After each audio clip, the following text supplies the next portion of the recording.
High everyone welcome back to my new video. So यो भिडियोमा चाहिँ म आज बनाउँदैछु। मैले चाहिँ फर्स्ट टाइम ट्राई गरेको यो बनाउनु हो। गुन्द्रुकको चाहिँ अचार बनाउनु ट्राई गरेको। यसको लागि चाहिँ फर्स्ट चाहिँ गुन्द्रुकलाई मजाले फ्राई गर्ने हैन। त्यहाँदेखि चाहिँ हात मजाले धोएर चाहिँ यसलाई मजाले हातले नै मिच्ने हो। त्यहाँबाट मिचेपछि चाहिँ यसलाई चाहिँ मिन बनाएर मिच्नुपर्छ है हो। त्यहाँदेखि मिन बनाएर मिचेपछि चाहिँ मैले यसलाई चाहिँ एउटा बोलमा ट्रान्सफर गरेँ हैन। त्यहाँदेखिको साइडमा चाहिँ मैले चाहिँ एउटा प्याज चाहिँ सानो गरेर चाहिँ चप गरेर राखेको थिएँ। त्यो प्याज चाहिँ मैले उयसमा गुन्द्रुकमा हालेँ हैन। त्यहाँदेखिको एउटा रमभेडा बोइल गरेको थिएँ।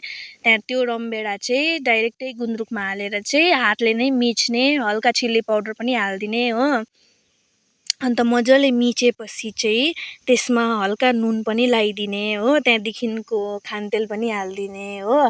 खानतेल चाहिँ काँचो खानतेल हाल्नुपर्छ। त्यहाँदेखि चाहिँ त्यसलाई मजाले मिक्स गरेपछि चाहिँ लु हाम्रो गुन्द्रुकको अचार चाहिँ यतिमै रेडी भयो हो।